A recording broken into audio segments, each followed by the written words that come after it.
Now. Hi, my name is Ariel Waldman, and I'm with the National Museum of the United States Army.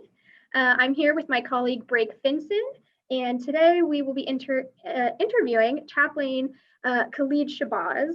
It is June 8th, 2021, and we're conducting this interview over Zoom. Purpose of this interview is to conduct an oral history interview to understand Chaplain Khalid Shabazz's experience in the Army as a Muslim chaplain and around 9/11. So to get started, could you just give us some biographical details? So your name, date of birth, branch of service, your highest rank, and when you started in the service. Yeah, my name is Khalid Shabazz, date of birth 12/30/1968. Branch of service, United States Army. I've been in the Army for about 28 years. I started 1991, 92, and I came in just kind of a better life for my wife and children.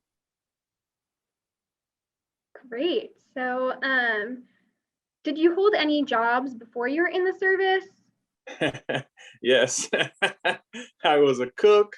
I was a clerk. I was a janitor. My last job before coming into the Army, I was a janitor at Kmart before coming into the Army. So can you tell us a little bit more about when you went into the military? What kind of was that catalyst for you? Yeah, like I said, I wanted to do better. At the time, I had a wife and 2 kids, and wanted to do better for them. And the military has been a viable solution in my community for years.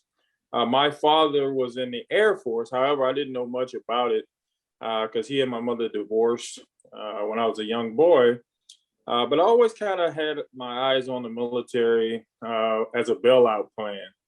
And so I came in the military as a young 23-year-old named Michael Barnes, just trying to have a job to put some food on the table. And what happened from there is actually quite amazing.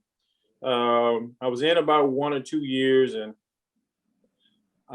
hearing all this information, I watched the movie kind of Malcolm X, and decided he was such a magnificent human being because he was in this organization, and then he went to Mecca, had a change of heart, and wanted to embrace all of humanity. I thought that was really like courageous. And so I decided that I was going to be Malcolm X, right? So, so at that time, I converted to Islam 1993, changed my name from Michael Barnes to Khalid Shabazz. Was receiving kind of some injustices there in the unit. And I was in the what we call the field. And I saw this chaplain off in the distance, and I said, "Man, God, if you have any mercy, please, I don't want to talk to the chaplain. I got enough problems, right?" But this guy came over, devout Christian, talked to me for about an hour. And at that time, at the end of the conversation, he said, "Why don't you become a chaplain to help people like yourself who are in trouble?" And for me, I got to tell you, Ariel and Brake, for me, the lights went off in my head like never before. I had found my purpose on becoming something in life to help people. And that's how I became a chaplain, a Muslim chaplain. So what made you stay in the Army and made you decide that the Army Chaplain Corps was right for you? Yeah, because I wanted to help people like myself. And when I say people like myself, I'm talking about people from traumatic backgrounds. What you guys don't know about me, molested at 10 years old by a family friend, a special education in the 8th grade, failed the 9th grade, failed the 12th grade, went to college. I got thrown out of college. I was shot in the back first, and then I got thrown out of college for fighting the guy who shot me in the back. So very traumatic childhood and adulthood. So the Army was a saving place for me, a saving grace for me. Even though I was having trouble in the Army because I converted, this opportunity to be a chaplain to help people like myself, it was just, that's why I stayed. I dedicated myself to the Army and to the people in it who were hurting like me. That's why I stayed. So what happened next? What happened next? Well, I got out of the military because you had to go to seminary. So I got out of the military, went to seminary for 3 years, came back on active duty, and people would say the rest is history, but that's not true. Because there were no Muslim chaplains, well, we had one at the time, and I was the second. So I go into my commander. I'm happy. I'm a really extroverted. I'm the extrovert of the extroverted people in the world. So I go into my commander and I reach out my hand and I say, "Yes, sir, it's Chaplain Shabazz here to serve you." And he wouldn't shake my hand. He said, "We got some problem with your religion and how you guys treat women. Have a nice day." Right? And he didn't talk to me for 9 months. But I was so happy to just be in uniform and be a chaplain. It didn't bother me as much probably as it should have. And to his credit, 9 months later, he came in front of the formation and apologized and said I have wronged one of my officers. And then life began to get a little better.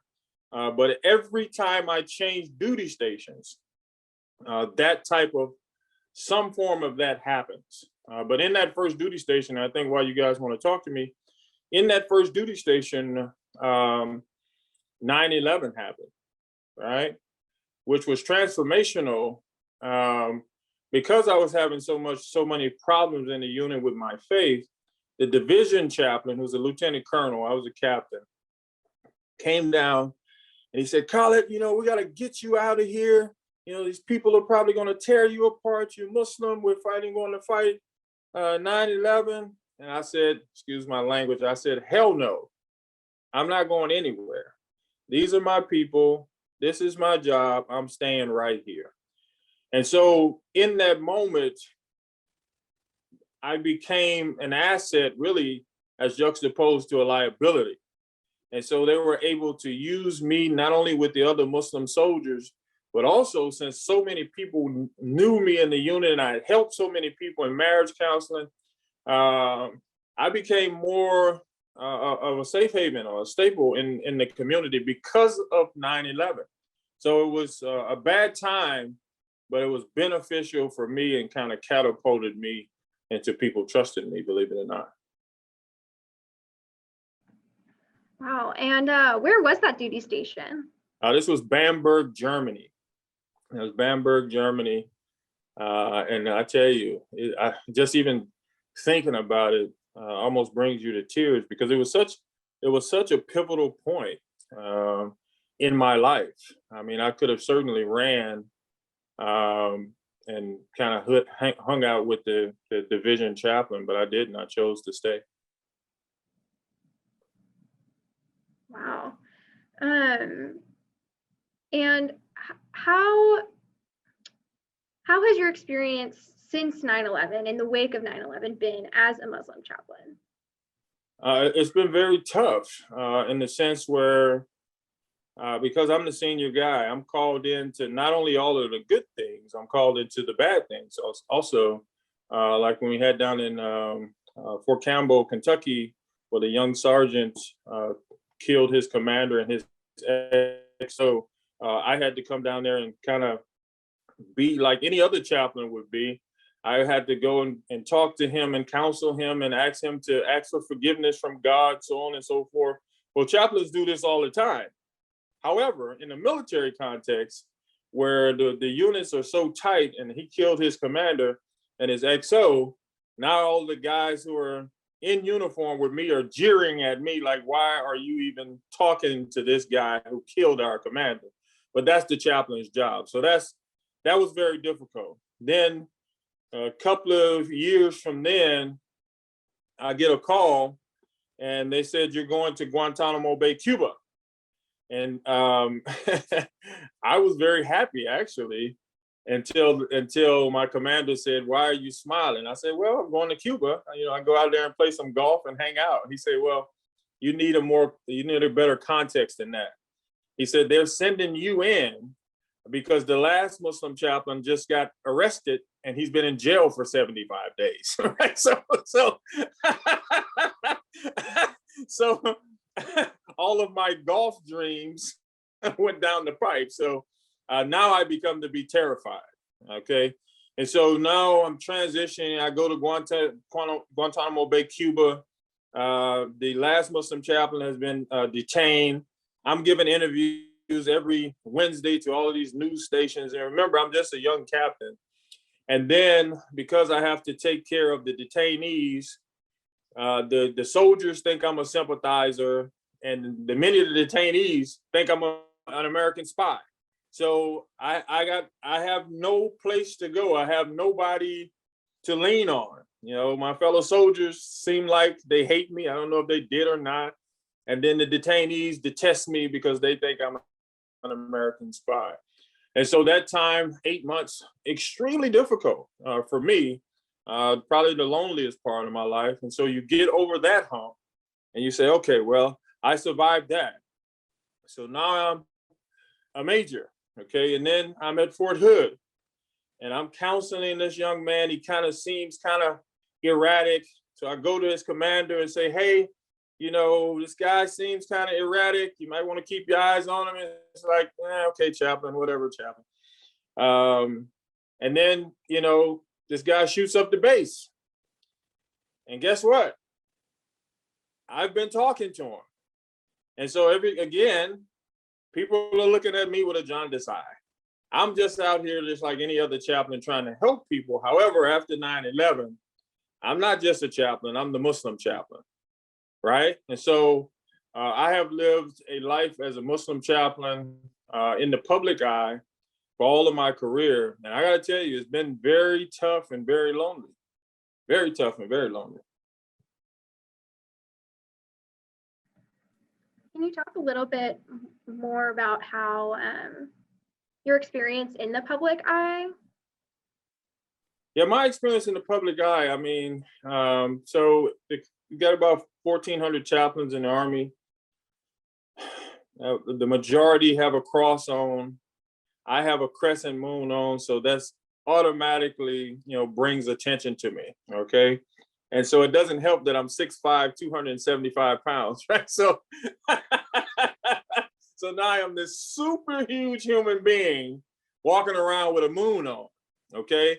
And so now I'm in your unit and everybody's buzzing like, what is this? So when you find out that I'm a Muslim, you know, I'm sure thousands of thoughts go through people's head, right? And so living in the public eye like that, I believe, and I know that I'm an ambassador for my religion. So that burden in itself could get overwhelming at times because I'm just a human being. And, you know, on any good day, I might let a cuss word fly, right? So it's like, oh, you see, the Muslims curse, you know. So I'm very keenly aware of that. So in that respect, it's been tough. I mean, I got to be careful when I say with my last duty station, but a couple of jobs ago, because people have fought in Afghanistan and Iraq, now, you know, some of those commanders and staff members, they're in your duty station. And so a couple of jobs ago, we had one guy who would come in, he would shake everybody's hand in the room but mine. And, you know, I would just smirk because I know this is how it is for me. And then, you know, this happens about 4 months. And then we had a memorial service. I had to lead the memorial service of one of our soldier members who died. And after the memorial service, this guy hugs me and he says, I'm glad you're on our team. Well, the backstory is that, you know, a couple of his friends were killed in Iraq and they were killed by Muslims. So when he sees me, he has those thoughts in his head. And it took 4 or 5 months for me being in the unit to kind of at least halfway overcome that. So for me, being in the public eye is just not being some big guy that's being seen. A lot of these soldiers and colleagues of mine have been in war for like the last 18 years. They've lost family members, they've lost colleagues, they've lost soldiers. So, you know, unfairly or unfairly, you know, I'm a part of the Muslim religion and sometimes they attach that to me. Oh, do you find it difficult to face all of that prejudice since 9/11? As I've grown as a human being, it's become easier, and I say that because most of us are just not honest with ourselves. All of us have biases. All of us have prejudices, and all of us at times may discriminate against people based upon our own biases or prejudices. So, for me, I have to give people the benefit of the doubt. I have to give people a break and say, hey, they don't know you yet. Once they get to know you, then we can start to break down some of those walls. And that's really the approach that I have used in the last 15 years. And I think personally, that's why I've gotten so far in the military. Because nobody in history from my faith group, has held the rank of colonel. Can you talk a little bit more about that, becoming the first colonel who is a Muslim chaplain in the United States Army? That's great. I'm a rock star, man. Yeah, it's great. I mean, it was great for my family who are non-Muslims, but just from my traumatic background, to see me get to this point in life, it's great for them. It's great for my kids and my grandkids. The other side of it is, like, when I became the first Muslim division chaplain in U.S. military history, I had threats on my life. People were saying, hey, wherever he's preaching at, we're going to go there. We're going to shoot him in the mosque. He's a demon, right? So there's pressures that come along with, being the first of anything. But one of the greatest memories of that is not the threats on my life. One of the greatest memories, we had two same-sex women. Nobody on base would counsel them. And I'm from Louisiana. And so for me, people are people. I don't care where you come from. I don't care what you look like. I don't care what your preference is. If you want to talk to me, I'd like to talk to you. And so I counseled them. And what was fascinating about it, on these websites where people were threatening my life, guess who was my biggest supporter? Like, no, he's a good man. They're typing, and if you hurt him, we're gonna hurt you. I mean, I thought that was fascinating. I love that type of stuff because I believe you have to be the change you want to see in the world.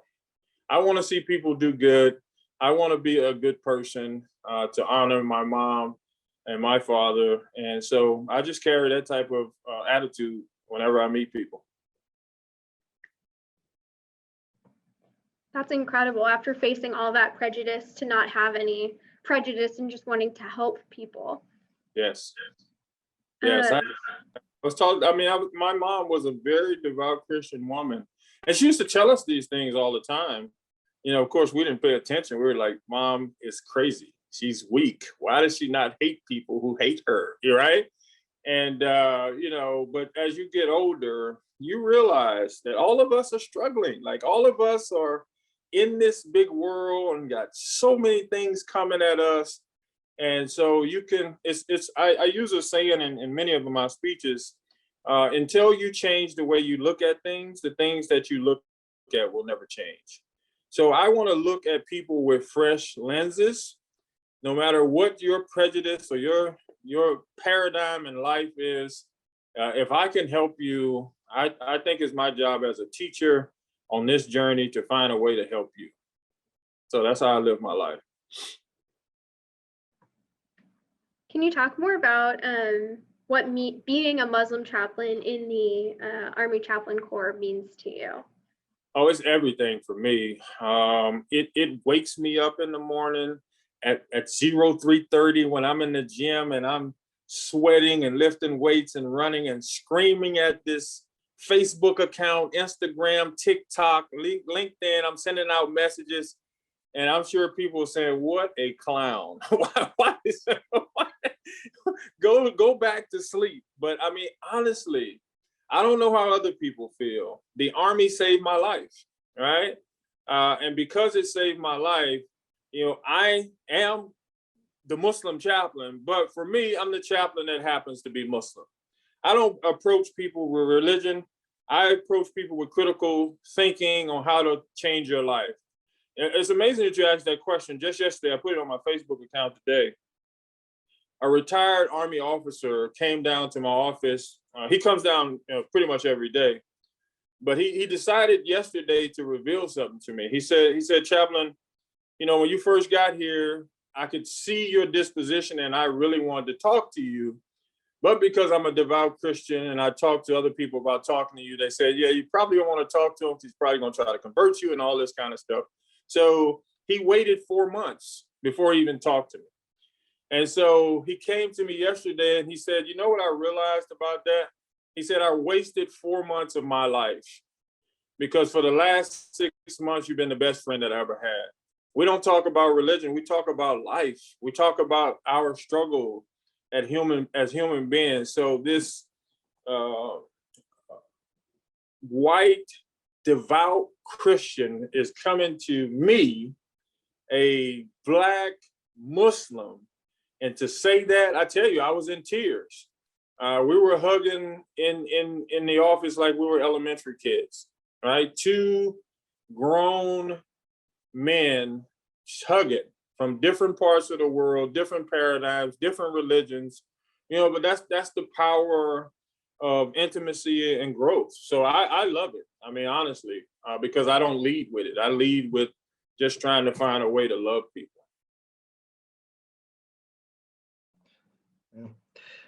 Can you talk a bit about what are some life lessons that you've learned from your military service? Yeah, life lessons for me is discipline. The discipline, not only physically, but mentally. Right now, I'm serving as a supervisor for people who are Jewish, Catholic, Buddhist. We have 2 Buddhists.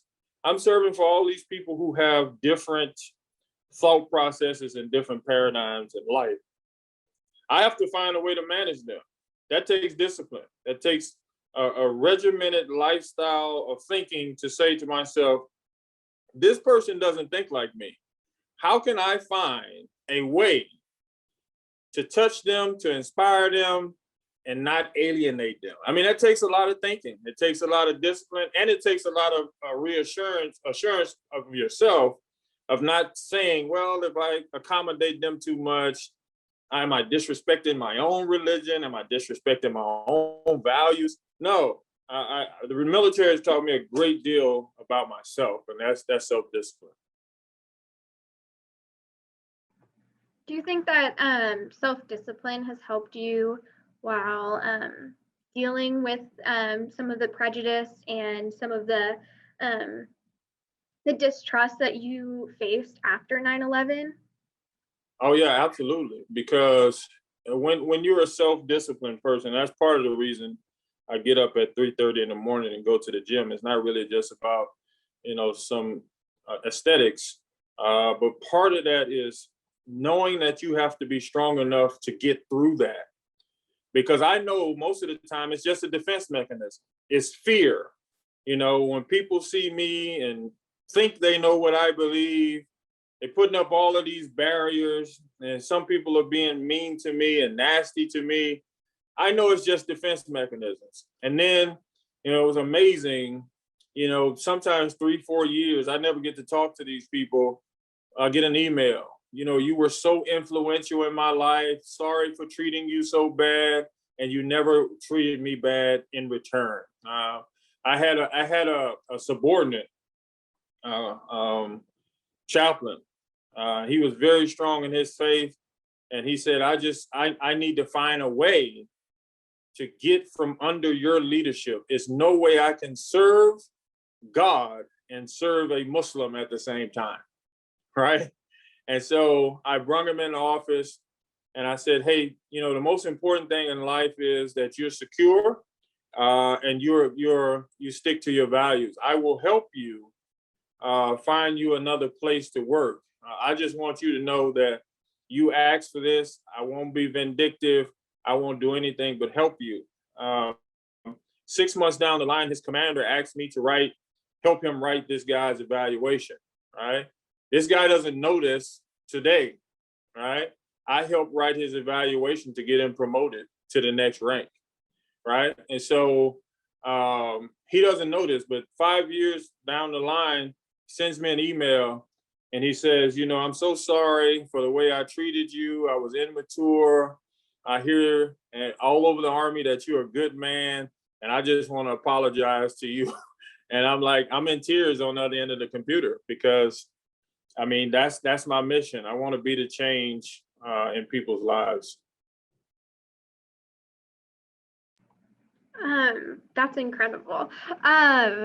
So deciding to be the change in people's lives, was this kind of part of your Malcolm X journey, or? Well, the Army kind of forced almost this upon me because I thought about my beginnings as a chaplain. Just think about it. This guy is a devout Christian. He comes over to this kid who's a Muslim, who's having all kind of problems in the unit because of his faith. And he inspires me to be a chaplain of my own faith group. I can't even explain it. He was definitely an angel in my life. So what I am today, I dedicate to him because his paradigm was to love people, right? He loved his soldiers enough to inspire me to become a chaplain. So every person that I touch and inspire, I always thank him. And I don't know where he is right now. I saw him probably about 8 years ago. But you know, that paradigm was developed because of him, not Malcolm X. I just wanted to be excellent like Malcolm X because I heard, you know, I saw the movie where he read the whole dictionary with an 8th grade education. And I never considered myself a smart man. So I dedicated myself to education because of Malcolm X.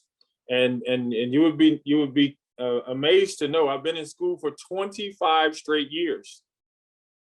I have 2 PhDs and 4 master's degrees because I dedicated myself to to education.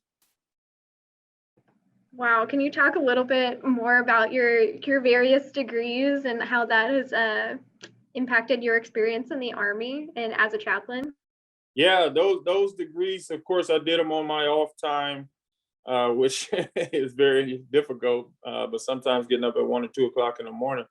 But my dream was always to be a college president. So I have a PhD in higher education administration, but I also have a PhD in religion, Christian religion at that. The master's degree is in teaching methodology, philosophy and ethics, interfaith dialogue, and of course, I have a master's degree in Islamic studies. And so those degrees, in my opinion, has given me the resources to help more people, right? Because the diversity of those degrees, and I teach college in my free time, and allows me to put students and soldiers in my classes and then help them out as human beings. That has helped me personally, but has also helped the Army because I can help these young soldiers who are not necessarily confident to go to school. They're in school with the chaplain, so they figure, well, the chaplain's not going to fail me, so I'll take his classes.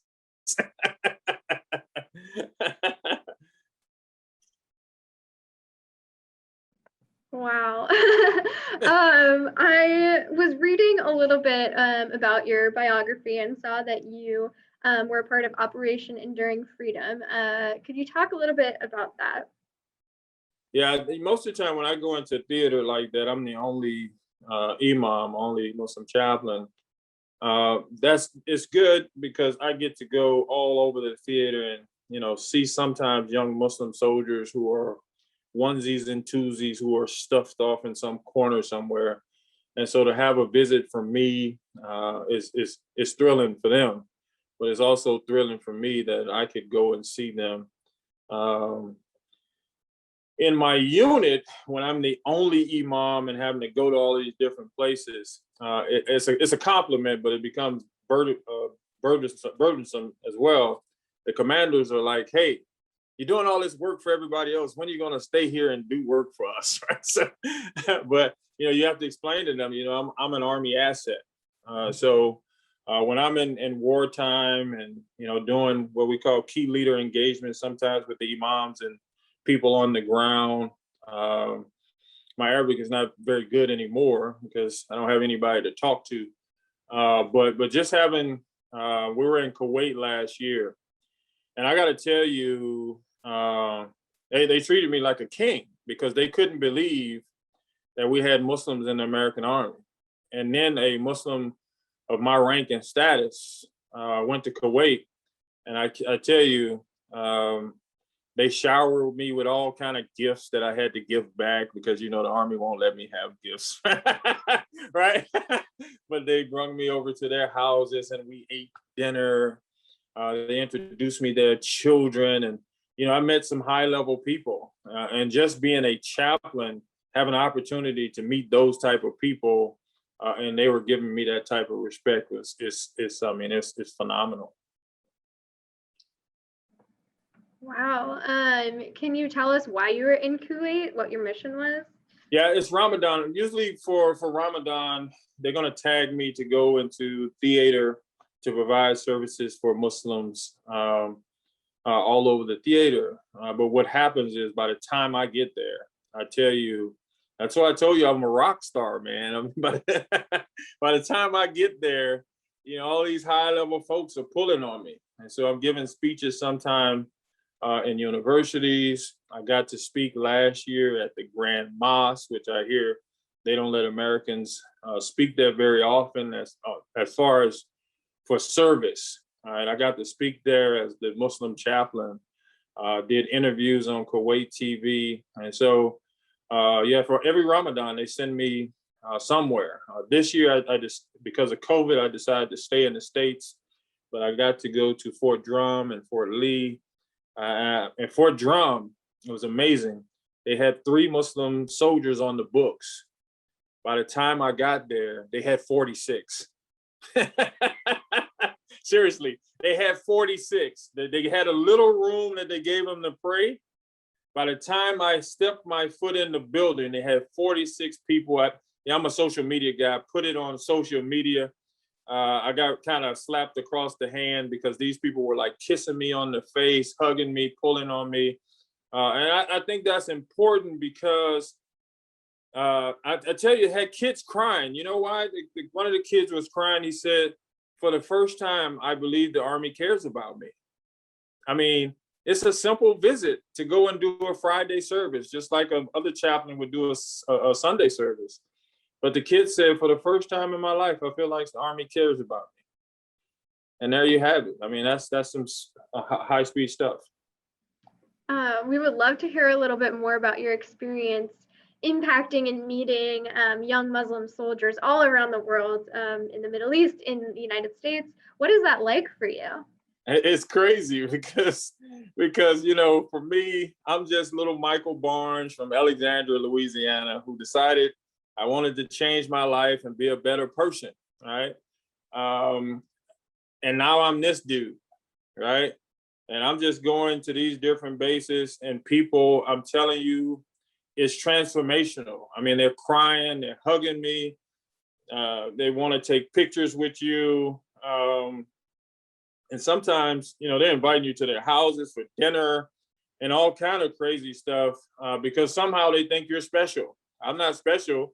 I just want to help people, right? So meeting these young soldiers give me more energy. They give me more spirit, and they give me a greater sense of purpose because I'm impacting their lives, not only in the Army, but on how they see the world. One young soldier, she said, I didn't even think Muslims had a chance to make it past sergeant. You a colonel. And then she said, why are you here talking to us? Right? And these are young soldiers. I'm at this young lady, I'm at Fort Lee. These are like guys and gals who are just coming in the Army, right? And they said, I just, it's out of this world that you're talking to us. And that makes me sad, but you know, it'll inspire those people for the rest of their lives. Um, what is it like being one of very few, actually the only of your status, one of very few Muslim chaplains in the Army? It's great because nobody knows what you're doing. you, you can just make it up on the fly. They're like, "Oh, that's brilliant." I was like, "Yeah, yeah, yeah." No, it's it's great for me because it's part of my personality. The bad side about it is, I have other chaplains who are of different faiths, who are Christian, Jewish, or whatever. And unfortunately, some of them kind of see you as a hot dog, right? You're a lone ranger, you're a rock star, you're arrogant, you're conceited. It's really none of that. I didn't ask for any of this. But when you're one of something, people want to talk to you. They want to see what makes you tick. They want to see how you got here. How did you overcome all of that stuff? So that's hard to translate to sometimes some of your colleagues and even sometimes some of your supervisors who think you should just go and sit down and be humble, whatever that means. And so I understand that I'm working in a purpose to touch people's lives. And that's not going to be everybody's not going to feel good about that. What is your most vivid memory of touching someone's lives in your role? Yeah, my most vivid memory happened about 4 years ago. I'm a baby. I don't want to start crying, but so in my office, one of the things that I do is I have all of my degrees on the wall, right? All 9 of them. And this young lady comes in, she's an E5, African American, and she's bawling her eyes out. And she says to me, I want to give up. I want to quit. It's too hard, suicidal ideation type stuff. And so I tell her my story, my bout with almost getting thrown out of the Army and almost committing suicide, and felt like I was a failure because of Article 15s and all that kind of stuff. And she says to me, like 5 days later, like, you saved my life because I was going to kill myself today, right? And just having an opportunity to, just by my experience, to be able to save somebody's life, that's amazing. Just by, overcoming hardship and being able to speak to somebody's soul like that. This young lady now, she is, at last check, she's an E7 somewhere. She was an E5 at the time, college graduate, and she was going to kill herself. That's my most vivid imagination. So even when I'm down on myself sometimes, because sometimes I feel like I'm not doing enough, I think about people like her and say, man, I got to keep going, because just tomorrow I could be in a position to talk to somebody and change their life. That's incredible. Absolutely incredible. So, wow. What would you say are some of the life lessons that you've learned from your military service? The military is teaching you a big lesson: don't quit. There's an old saying that I read in the book. It says some of the strongest people in the morning cried themselves to sleep last night, right? The military gives you this kind of warrior ethos that no matter what happens in your life, just keep pushing, right? Sometimes you got to go through hell to get to heaven, right? It's common knowledge, right? And so for me, I just don't quit. I understand discrimination. I understand racism. I understand Islamophobia, but none of that stuff to me has anything to do with me, right? My job is to not quit, right? I go into situations, I believe that I'm an inverse paranoid. I believe eventually everybody in this room is going to love me. Everybody doesn't think like that. I know it's maybe naive and it doesn't always happen, but that's my paradigm in life. Everybody's in this room is going to love me because I have something to offer them. It's not money. I have hope, and you have a person in your life that absolutely, without equivocation, loves you. And I don't need anything from you, right? And I think that's a very rare quality I have from my mom.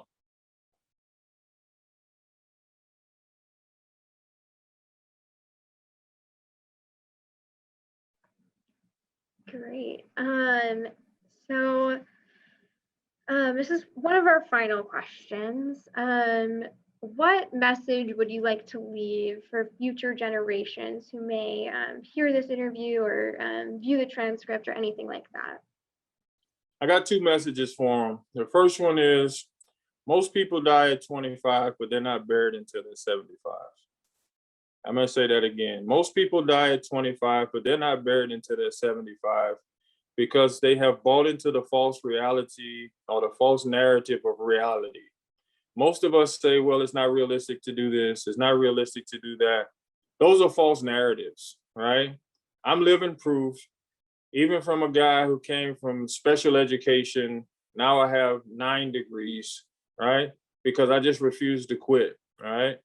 So most people die at 25, but they're not buried till they're 75. Most of us just give up on our hopes and dreams, and we just wait until we're 75 years old for somebody to throw the dirt on our face, and then our life is over, full of regrets. I think life is bigger than that. The second thing that I live by is if your ship don't come in, swim out to meet it. I'm going to say that one more time. If your ship don't come in, swim out to meet it. If you can't swim, get a lifeguard. If you don't have the resources, I don't care, go in the corner and sell cake or bubble gum or whatever you need to do to get to your destination, because your destination is special. Nobody can do what you're designed to do. I believe that with all of my heart. I believe every bad thing that I went through in life absolutely was essential for me to take on this role so I can touch people's lives. And I thought the world was against me. I thought God was against me. I thought people were against me. No, nobody was against me. I was being prepared to touch people's lives. And so what I would tell people is keep pushing, don't give up, and you absolutely have to believe in yourself. There are going to be thousands of people in this world who don't believe in you, and you shouldn't be one of them. Wow, what made you change from that narrative that the world was against you to no, wait, everything is here and it's happening for a reason? I really had to go in and reevaluate myself. You know, so many times we're so focused on what other people think about you, but we never really peel back to what do you actually think about yourself? What do you actually believe, right? Most of us are handed down our beliefs from our parents. Most of us follow our friends. Most of us follow, all of these narratives, but we never really, go in introspection and study ourselves. And so what I did, to be honest with you, I just got rid of, it's gonna sound bad, but I got rid of all my friends. And I started getting books and watching TV and watching tapes. I wanted to try to find out who I was. And I did that for 5 years. And people, thought I was a little weird, but I wanted to know who I was, right? And so when I did that and I came out on the other side, I developed the saying, what other people think about you ain't none of your business, right? My job was to love people, even though people think that's weakness, right? My job is to take care of people, even though people say, well, they're just going to betray you. That has nothing to do with me, right?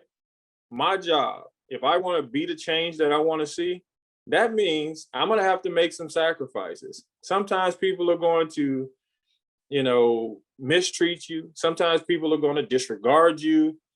That has nothing to do with me. If this is truly my purpose, I think we miss that sometimes. That's a personal onus. If it's my purpose, that means I'm willing to take all of those things to ensure that the world is a better place.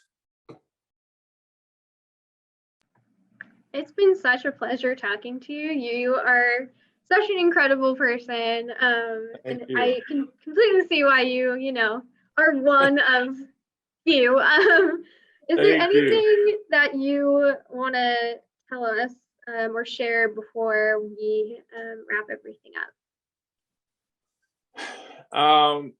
If I can say this to your audience or anybody who's listening, if you want to think about life, consider how hard it is to change yourself, and you'll realize how hard it is for other people to change themselves. And all of us have things that we're working on, right? I have things that I'm working on that I fail in all the time, like this diet that I'm on, and I keep going to Popeyes, right?